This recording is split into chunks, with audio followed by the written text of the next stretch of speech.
भारत सरकार से हमारी प्रार्थना है जल्दी से जल्दी इनके ऊपर कार्रवाई की जाए और पाकिस्तान में जितनी जल्दी हो हमला कर दिया जाए। पाकिस्तान 5 दिन से ज्यादा नहीं टिक पाएगा हमारे सामने। धर्म पूछ करके उन्होंने लोगों को मारा है, ये अब हिंदू नहीं सहेगा। कि पंजाब के किसानों को उन्होंने बोला कि 2 दिन के अंदर अंदर अपनी फसल काट लीजिए। वो कह रहे सिंधु का जल आप अगर रोकोगे तो वहाँ फिर आपका रक्त बहेगा।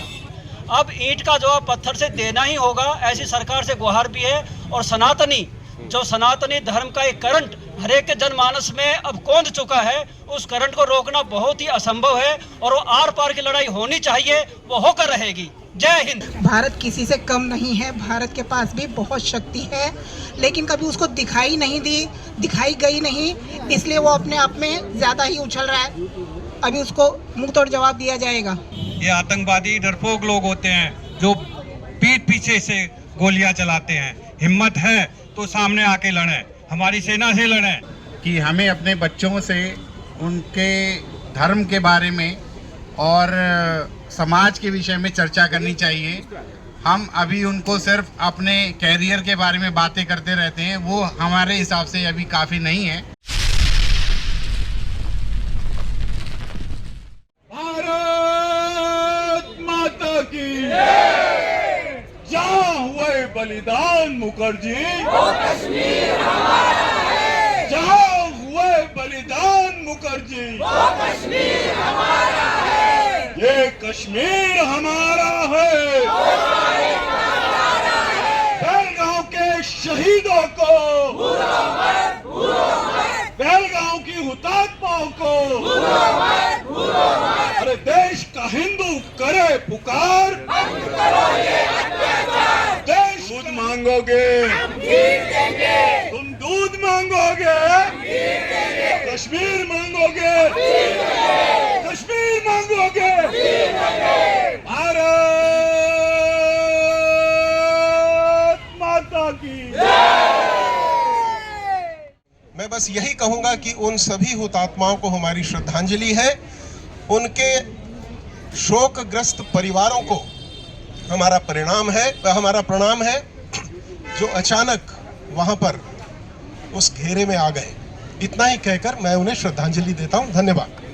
भारत सरकार को अब डिसीजन लेना पड़ेगा, निर्णय लेना पड़ेगा पाकिस्तान के खिलाफ, जो उसने ये आतंकवादी हमारे देश में भेजे हैं और हमारा धर्म पूछ करके उन्होंने लोगों को मारा है, ये अब हिंदू नहीं सहेगा।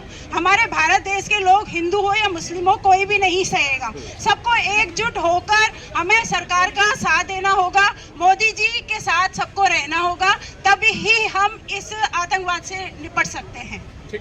सरकार ऑलरेडी काफ़ी अरेंजमेंट कर चुकी है और कोई भी युद्ध जो है या कोई भी रिप्लिकेशन जो है वो एकदम नहीं होता। सरकार ने काफ़ी कदम उठाए हैं जिसमें सिंधु जल है। दूसरा, आज भी मैं न्यूज़ में सुन रहा था कि पंजाब के किसानों को उन्होंने बोला कि 2 दिन के अंदर अंदर अपनी फसल काट लीजिए। पंजाब से और पाकिस्तान से जितने भी हमारे वीज़ा लेके आए हुए थे उनको भी आज की आखिरी डेट थी और ये सारे इंतज़ाम करने के बाद सरकार बड़े इत्मीनान से और बड़े धैर्य से ये काम कर रही है और मैं समझता हूँ कि सरकार पूरा अच्छी तरीके से आज पाकिस्तान को इसका जवाब देगी और ये सदा के लिए ऐसा होगा कि आगे अब क्योंकि मोदी सरकार है ये छोड़ती नहीं है किसी को। ठीक है। और बहुत अच्छा करें। क्या लगता क्या है, क्या जवाब होना चाहिए? आप में से कोई और आगे आके बताना चाहे अगर, क्या जवाब होना चाहिए? क्या इन जवाबों के बाद में सेटिस्फाइड आप हैं? चूंकि पाकिस्तान जो है उसकी तरफ से जिस तरह की भाषा आ रही है, वो कह रहे सिंधु का जल आप अगर रोकोगे तो वहां फिर आपका रक्त बहेगा। इस बारे में बिल्कुल स्पष्ट है। आज की जो ये रैली हुई ये भी स्पष्ट घोषणा करती है कि पहले तो उन्हें हमने छेड़ा नहीं, उनने हमें छेड़ दिया, लगातार छेड़ते आ रहे हैं। तो सरकार से यही गुहार है कि अब उनको छोड़ो मत। सारी नदियों का पानी बहुत बह चुका है, सिर से ऊपर बह चुका है। अब ईंट का जवाब पत्थर से देना ही होगा, ऐसी सरकार से गुहार भी है। और सनातनी जो सनातनी धर्म का एक करंट हर एक के जनमानस में अब कौंध चुका है, उस करंट को रोकना बहुत ही असंभव है और वो आर पार की लड़ाई होनी चाहिए, वो होकर रहेगी। जय हिंद। ठीक है, आर पार की लड़ाई होनी चाहिए, ऐसा इनका कहना है। कोई और शख्स है जो बात करना चाहे? आप आ जाइए। आप ये बताइए कि कितना मुश्किल है आर पार की लड़ाई कर पाना, वो भी न्यूक्लियर पावर है। और उन लोगों ने ये धमकी भी दी है कि हमें कोई ऐसे वैसे मत मानिए, एटोनॉमी पावर है, हमारे पास मिसाइल्स है, हमारे पास न्यूक्लियर बॉम्ब है, तो आप कुछ करेंगे तो हम भी बहुत कुछ करेंगे। ऐसी कायराना बातें करना उनकी आदत है, कायराना हरकतें करना, शर्मनाक हरकतें करना उनकी आदत है। भारत किसी से कम नहीं है, भारत के पास भी बहुत शक्ति है, लेकिन कभी उसको दिखाई गई नहीं, इसलिए वो अपने आप में ज़्यादा ही उछल रहा है। अभी उसको मुंह तोड़ जवाब दिया जाएगा। आप में से कोई बोलना चाहे किसी की वेदना? ये बहुत ही जघन्य अपराध किया है आतंकवादी। पाकिस्तान से हमारी कंट्री में आए और निहत्थे लोगों पर गोलियां चलाई। ये डरपोक लोग हैं, ये आतंकवादी डरपोक लोग होते हैं जो पीठ पीछे से गोलियां चलाते हैं। हिम्मत है तो सामने आके लड़ें, हमारी सेना से लड़ें। जो बेचारे 2 मिनट पहले खेल रहे थे और उनको मार दिया, ये कोई बहादुरी का काम थोड़ा ही है। इनको तो मार मार के भगाना चाहिए। और भारत सरकार से हमारी प्रार्थना है जल्दी से जल्दी इनके ऊपर कार्रवाई की जाए और पाकिस्तान में जितनी जल्दी हो हमला कर दिया जाए। पाकिस्तान 5 दिन से ज्यादा नहीं टिक पाएगा हमारे सामने। क्या बात है, बहुत अद्भुत बात है। आप सबको तालियां बजानी चाहिए कम से कम इस बात पे। कितनी अद्भुत बात कही है कि पाकिस्तान 5 दिन हमारे सामने नहीं टिक पाएगा। तो ये सरकार की इच्छा शक्ति होनी चाहिए और यही सरकार को करना चाहिए। जो जनमानस की आवाज है उसको और बुलंदियों से सब लोगों के पास पहुंचाना चाहिए। आप में से कोई और वक्ता अगर रहा हो प्लीज आप आइए।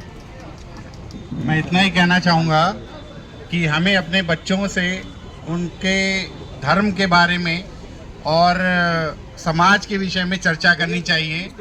हम अभी उनको सिर्फ अपने कैरियर के बारे में बातें करते रहते हैं, वो हमारे हिसाब से अभी काफ़ी नहीं है।